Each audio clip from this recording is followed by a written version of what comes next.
அண்மை செய்தியை பார்த்துக் கொண்டிருக்கிறோம். நெல்லை மேலைப்பாளையத்தில் அமரன் திரைப்படம் ஓடிக்கொண்டிருக்கும் அலங்கார் திரையரங்கு மீது பெட்ரோல் குண்டு வீசப்பட்ட சம்பவத்தில் 3 தனிப்படைகள் அமைத்து பெட்ரோல் குண்டு வீசியவர்களை தேடும் காவல்துறையினர். இதுகுறித்து கூடுதல் விவரங்களோடு இணைகிறார் எமது செய்தியாளர் நாகராஜ். வணக்கம் நாகராஜ், உங்களிடம் இருக்கும் தகவல்களை சொல்லுங்க.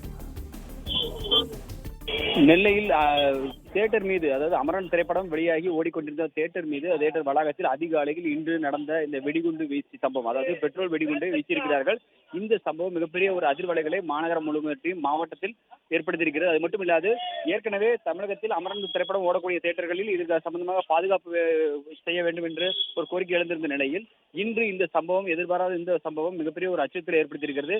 இதை தொடர்ந்து உதவி ஆணையர் தலைமையில் ஒரு தனிப்படை, அதே போல 2 காவல் ஆய்வாளர்கள் தலைமையில் ஒரு தனிப்படை என 3 தனிப்படைகள் இதற்காக அமைக்கப்பட்டு தற்பொழுது தீவிரமாக அந்த நபர்களை தேடும் பணி நடைபெற்று வருகிறது.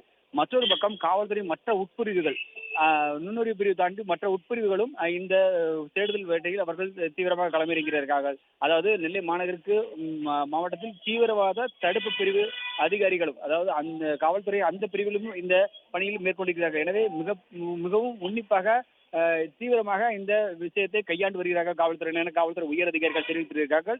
தற்பொழுது இந்த 3 தனிப்படை மூலம் தேடுதல் வேட்டை நடைபெற்றாலும் மற்ற உட்பிரிவுகள் அவர்கள் ஒரு பக்கம் தேடுதலும், அதே போல தீவிரவாத தடுப்பு பிரிவு தேடுதலும் நடைபெறுவதால் விரைவில் சம்பந்தப்பட்ட நபர்கள் கைது செய்யப்படுவார்கள். சட்டப்பூர்வமான நடவடிக்கையும் இதுபோன்று சம்பவங்கள் இனிமேல் தொடராமல் இருப்பதற்கான நடவடிக்கை எடுக்கப்படும் என்று காவல்துறை உயர் அதிகாரி உறுதியளித்திருக்கிறார்.